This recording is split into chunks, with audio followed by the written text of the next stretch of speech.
After a dominant win in Game 1, can Boston extend its lead or will Dallas force a series tie in Sunday's pivotal matchup? With two of the best isolation players in the game, the Mavericks have never ranked high in passes per game, 259.4, 29th of 30 in the regular season, and 251.1, 14th out of 16, entering the NBA Finals. However, the Mavs only made 203 total passes in Game 1, leaving Kyrie Irving and coach Jason Kidd preaching for more ball movement in Game 2. Kyrie: "It's uncharacteristic for us to have only 9 assists. The ball has got to move a little bit more." Kidd: "We've got to move the ball. The ball just stuck too much, and we'll be better in Game 2. The Mavs' 9 assists, their fewest in over 2 years, May 10, 2022, goes beyond just missing shots. Dallas had only 25 potential assists, passes that result in an assist when the shot is made, nearly 15 fewer than their season average, 39.8, tied with Boston for 7th in the league. Part of this is due to Boston's defense, which is not blitzing pick and rolls to force the ball out of Luka Doncic and Irving's hands, and setting up a 4-on-3 on the back end to create open looks for shooters. The Celtics mixed up their defense, but relied heavily on switching, making 31 on-ball switches in Game 1 with mixed results.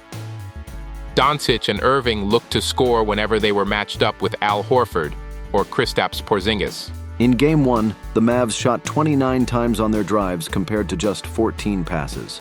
During the regular season, the Mavs averaged 22.4 shots off drives and 17.6 passes. 2. Take advantage of open looks. While the Mavericks do need to increase their ball movement and assist chances, they also need to take advantage of them by knocking down open shots, something they struggled with in the series opener. 3-point shooting on wide open looks, closest defender 4+ feet away.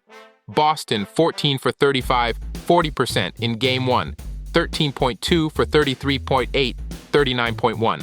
Entering Finals, Dallas 6 for 24, 25% in Game 1, 10.8 for 29.3, 36.9% entering Finals.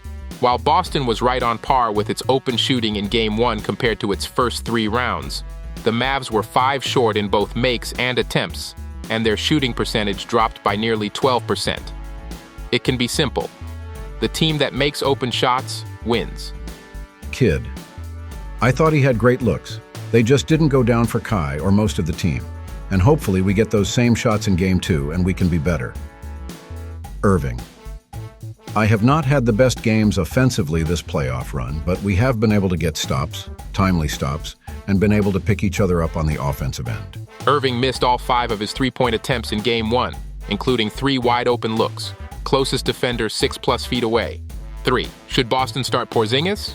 The Celtics could not have asked for a better return game from a 38-day absence than what Kristaps Porzingis provided in Game 1. Porzingis took the court to warm up pregame, where he drew loud cheers from the Boston faithful. The game began with Porzingis on the bench, until his name was called with 7:17 left in the opening quarter. Another huge ovation was followed by Porzingis' brilliant start to the game, 11 points on 4 for 5 shooting, with rebounds and 2 blocks, and a 37-20 Celtics lead with the crowd in a frenzy.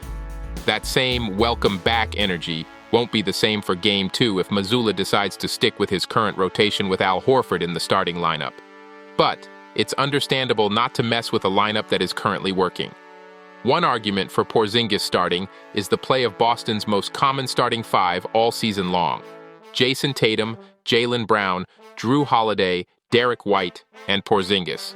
That group has an 18.5 net rating, score differential per 100 possessions, which ranks first out of all playoff lineups that have shared the court for 60+ minutes.